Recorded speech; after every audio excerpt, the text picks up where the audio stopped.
Hello everyone, সবাই কেমন আছো? আশা করি ভালো আছো। চলো আবার নতুন একটা ভিডিও নিয়ে আমি আবার চলে এসেছি। আমি কোথায় এসেছি তোমরা বলো তো? আমি এসেছি খাদ্য মেলা। আমাদের পাড়ায় মিলা মন্দির ক্লাবে খাদ্য মেলা আবার নতুন করে 34 এইটা বসেছে। প্লাস খাদ্য মেলা সব কিছুই আছে।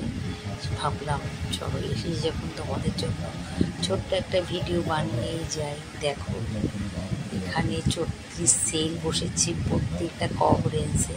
নানান জায়গা থেকে সব দিদি ভাইরা এসেছে।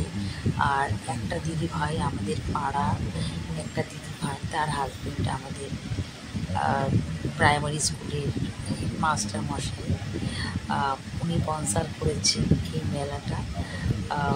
দেখো কত সুন্দরভাবে ডেকোরেশন করেছে ছোট্ট একটা জায়গায়। এখানে কিন্তু সেই আমাদের গোপাল প্রতিষ্ঠান, যেখানে 150 কেজি ওজনের গোপাল আছে, রাধাকৃষ্ণ আছে। আগেও তোমাদের রং খেলায় আমি ভিডিও দিয়েছিলাম। চলো আমি তোমাদের পুরো স্টলটা ঘুরিয়ে ঘুরিয়ে দেখাই। কত সুন্দর সুন্দর জিনিস এখানে পাওয়া যাচ্ছে। আমার কিন্তু কুর্তির দিকেই চোখ গেছে। কুর্তিটা কত সুন্দর বলো। আমি কিনতেই পারতাম, হাতে ফোনও ছিল, টাকাও ছিল, কিন্তু সঙ্গে যে আমার বড় মশাই ছিল, উনি তো আবার সব কিছুতেই ওনার না, কোনো কিছুই কিনতে দেবে না। আমি চলে আসলাম তোমাদের ঠাকুর দর্শন করাতে। কেন মেলা এসেছি, মানে খাদ্য মেলা এসেছি। মেলা মন্দিরের রাধাকৃষ্ণ মন্দির আর গোপাল দর্শন করাবো না, চট করে দেখে নিয়ে যেত আমার গোপাল কত সুন্দর। আর আমার ছেলে, আমি আর আমার বোন গেছিলাম মাঝারি ছেলের জন্য প্যান্ট কিনতে। আর সেখান থেকে একটুখানি গোপাল আর দর্শন করালাম, তোমাদের একটু মেলা ঘোরালাম। আর এখানে প্রোগ্রামও হচ্ছিল। চলো আমি কেটে দিয়েছি, নাহলে কপিরাইট আসতে পারতো।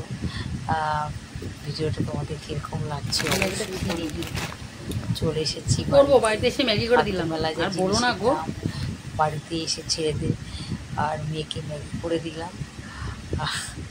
ছেলে খেয়ে পড়তে যাবে আর মেয়েকেও দিয়ে দিলাম। মেয়েকে যেন যে ঘরে রেখে দিয়েছিলাম, বলেছিলাম তুই পড় আর আমি তোকে ম্যাগি করে দেবো। ও কিন্তু একাই ঘরে ছিল। কত এখন কতটা ভালোবাসে, বলে মাম্মাম তুমি চলে যাও, আমি ঘরে একাই থাকবো। বন্ধুরা ভিডিওটা কীরকম লাগলো অবশ্যই তোমরা কমেন্টে জানিও। আবার আসবো নতুন কোনো ভিডিও নিয়ে। ততক্ষণে টাটা, সবাই ভালো থাকবে, পাশে থাকবে।